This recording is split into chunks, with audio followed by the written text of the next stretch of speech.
నమస్కారం. ఈరోజు మన ఎక్స్ప్లెయినర్కి స్వాగతం. తెలంగాణలోని రేవంత్ రెడ్డి ప్రభుత్వం పైన వచ్చిన కొన్ని తీవ్రమైన ఆరోపణలను ఎత్తిచూపుతున్న ఒక డాక్యుమెంట్ను ఈరోజు మనం డీకోడ్ చేయబోతున్నాం. ఏ వైపు మొగ్గు చూపకుండా అసలు ఆ సోర్స్ మెటీరియల్ పాలకుల విధానాలను ఎలా నిలదీస్తోందో, వాళ్లు చూపిస్తున్న ఆధారాలు ఏంటో ఈ విశ్లేషణ ద్వారా చాలా క్లియర్గా అర్థం చేసుకుందాం. ఓకే, ఏమాత్రం లేట్ చేయకుండా నేరుగా విషయంలోకే వెళ్ళిపోదాం. రాష్ట్రంలో ఏదో ఒక సెన్సేషన్తో ప్రజా సమస్యలు పక్కదారి పట్టించడం, కరెక్ట్గా ఈ వాక్యంతోనే ఈ రిపోర్ట్ మొదలవుతుంది. అంటే వ్యవస్థలో ఉన్న అసలైన సమస్యల నుంచి మన దృష్టిని మళ్లించడానికే ప్రభుత్వం ఉద్దేశపూర్వకంగానే రోజుకో సంచలనాన్ని క్రియేట్ చేస్తోందని ఈ డాక్యుమెంట్ బలంగా ఆరోపిస్తోంది. ఇక ఈ నివేదిక ప్రధానంగా 5 అంశాలను టార్గెట్ చేసింది. అవేంటంటే నివేదిక ప్రధాన ఆరోపణలు: రైతాంగం ఎదుర్కొంటున్న సంక్షోభం, హైదరాబాదులో తాగునీటి కొరత, శాంతి భద్రతల వైఫల్యం అండ్ ఫైనల్గా కూల్చివేతలు, దృష్టి మళ్లింపు. ఈ ఆరోపణల డెప్తేంటో అర్థం చేసుకోడానికి ఒక్కొక్కటిగా చూద్దాం. సో ముందుగా 1వ విభాగం నివేదిక ప్రధాన ఆరోపణలు. అసలు ఈ డాక్యుమెంట్ మొత్తం ఏ రాజకీయ ఆరోపణ చుట్టూ తిరుగుతుందో ఇది మనకు క్లియర్గా చెప్తుంది. ఇక్కడ వాళ్ళు చేస్తున్న మోస్ట్ ఇంపార్టెంట్ ఆరోపణేంటంటే పరిపాలనలో జరుగుతున్న ఫెయిల్యూర్స్ని కవర్ చేసుకోవడానికే ప్రభుత్వం ఉద్దేశపూర్వకంగా రోజువారీ సెన్సేషన్స్ని సృష్టిస్తోందని. దీన్ని బట్టి చూస్తే ఈ రిపోర్ట్ రాసిన వారి ఉద్దేశంలో ప్రభుత్వ ప్రధాన చర్యలన్నీ ప్యూర్ గవర్నెన్స్ కోసం కాదు, కేవలం పకడ్బందీగా ప్రజల అటెన్షన్ డైవర్ట్ చేసే టెక్నిక్స్ మాత్రమే అన్నమాట. ఇక 2వ విభాగానికి వస్తే రైతాంగం ఎదుర్కొంటున్న సంక్షోభం. వ్యవసాయ రంగంలో ఈ విధానాలు స్థానికంగా రైతులకు ఎలాంటి ప్రాబ్లమ్స్ క్రియేట్ చేస్తున్నాయో ఒకసారి చూద్దాం. గ్రౌండ్ లెవెల్లో పరిస్థితిని గమనిస్తే వడ్లు, మొక్కల కొనుగోలు ఎక్కడేసిన గొంగలి ఎక్కడే అన్నట్టుగా ఉన్నాయని ఈ రిపోర్ట్ చెప్తోంది. గన్నీ బ్యాగుల కొరత తీవ్రంగా ఉంది. అసలు కాంటాలు వేయట్లేదు. దీనికి తోడు ఎప్పుడు వాన పడుతోందో, ఎప్పుడు పంట కొట్టుకుపోతోందన్న భయంతో క్షణమొక గండంగా రైతులు అనుభవిస్తున్న వర్ణనాతీతమైన దుస్థితిని ఇందులో చాలా స్ట్రాంగ్గా ఎలివేట్ చేశారు.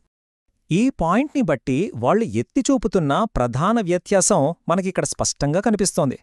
ఒకవైపేమో కనీస మౌలిక సదుపాయాలు కల్పించి ధాన్యం కొని నిల్వ చేయాల్సిన ప్రభుత్వ బాధ్యత, ఇంకోవైపు చూస్తేనేమో వర్షం వస్తుందన్న భయంతో పంటల దగ్గరే బిక్కుబిక్కుమంటున్న రైతుల రియాలిటీ. అంటే ప్రభుత్వం చేయాల్సిన పనికి అక్కడ ఫీల్డ్లో జరుగుతున్న వాస్తవానికి మధ్య ఎంత గ్యాప్ ఉందో ఈ వాదన చాలా బలంగా చూపిస్తోంది.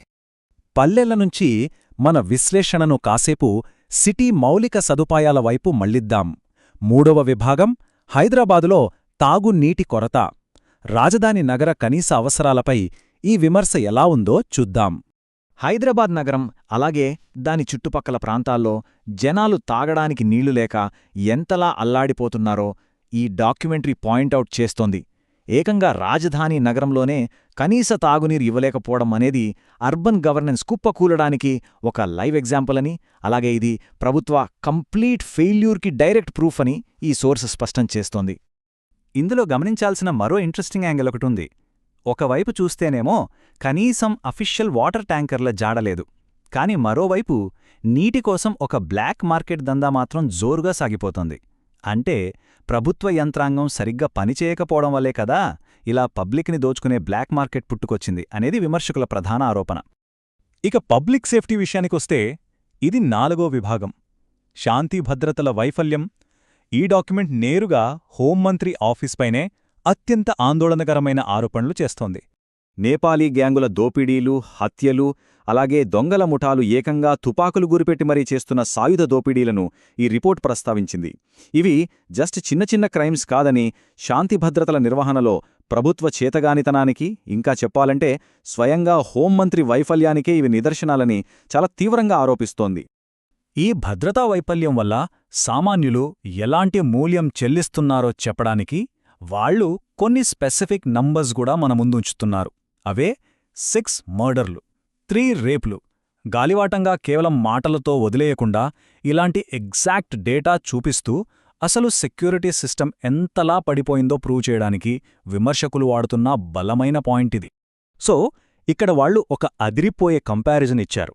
ఒక పక్క ప్రభుత్వమేమో తెలంగాణ రైజింగ్ అని పెద్ద పెద్ద స్లోగన్స్ ఇస్తోంది, కాని గ్రౌండ్లో రియాలిటీ చూస్తే వైలెంట్ క్రైమ్ రేట్ రైజ్ అవుతోంది. ఒక పక్క దారుణాలు జరుగుతుంటే ఇలా తెలంగాణ రైజింగ్ అని గొప్పలు చెప్పుకోవడం ఎంత హాస్యాస్పదంగా మారిందో ఆ డాక్యుమెంట్ చాలా సెటైరికల్గా ప్రశ్నిస్తోంది. ఇక మనం డాక్యుమెంట్ చివరి విభాగానికి వచ్చాం. 5వ విభాగం, కూల్చివేతలు, దృష్టి మళ్లింపు. అసలు ఈ ఆస్తుల విధ్వంసానికి మనం మొదట్లో మాట్లాడుకున్న రాజకీయ దృష్టి మళ్లింపు అనే పాయింట్కి లింక్ ఏంటో చూద్దాం. ఈ పాటంతా రీసెంట్ కూల్చివేతల గురించే. గుడులు కూల్చడం, పేదల ఇళ్లను అక్రమంగా పడగొట్టడం, వాళ్ల బతుకులను ఒక్కసారిగా రోడ్డుపాలు చేసిన ఘటనలను ఈ రిపోర్ట్ హైలైట్ చేస్తోంది. ఇక్కడ మనం నోట్ చేసుకోవాల్సిన పాయింట్ ఏంటంటే, ఈ కూల్చివేతలు పౌర సౌకర్యాల డెవలప్మెంట్ కోసం కాదట, కేవలం జనాల్లో ఒక రకమైన భ్రమను క్రియేట్ చేయడానికి, ఎప్పుడు న్యూస్లో ఉంటానికి మాత్రమే ఇలాంటివి చేస్తున్నారని ఈ నివేదిక గట్టిగా వాదిస్తోంది. ఫైనల్గా వాళ్ళు చెప్తున్న మాట ఒక్కటే, ఇవన్నీ ఏదో ఒక సెన్సేషన్ క్రియేట్ చేయటం, ప్రజలను మాయ చేయటం. అంటే అటు వ్యవసాయం దగ్గర్నుంచి నీటి ఎద్దడి, లా అండ్ ఆర్డర్ దాకా ఉన్న రియల్ ప్రాబ్లమ్స్ అన్నింటినీ డైవర్ట్ చేయడానికి ఈ కూల్చివేతలనే ఒక ఆయుధంగా వాడుకుంటున్నారనే విమర్శకుల గట్టి నమ్మకం. ఈ రిపోర్ట్లోని పాయింట్స్ అన్నీ విశ్లేషించాక ఇప్పుడు మన ముందు ఒక పెద్ద ప్రశ్న మిగిలిపోయింది. ఇలాంటి పొలిటికల్ సెన్సేషన్స్ నడుస్తున్న టైంలో సామాన్య పౌరులు ఈ డైవర్షన్ పాలిటిక్స్ని దాటి అసలైన ప్రజా సమస్యల మీద ప్రభుత్వాన్ని జవాబుదారీ చేయడం ఎలా? ఈ రాజకీయ కథనాల మధ్య నిజాలను తెలుసుకోవడం, ప్రశ్నించడం ఎంత ఇంపార్టెంటో ఒకసారి ఆలోచించండి. ఇదే ఈరోజుకి మన ఎక్స్ప్లెయినర్. మళ్ళీ కలుద్దాం.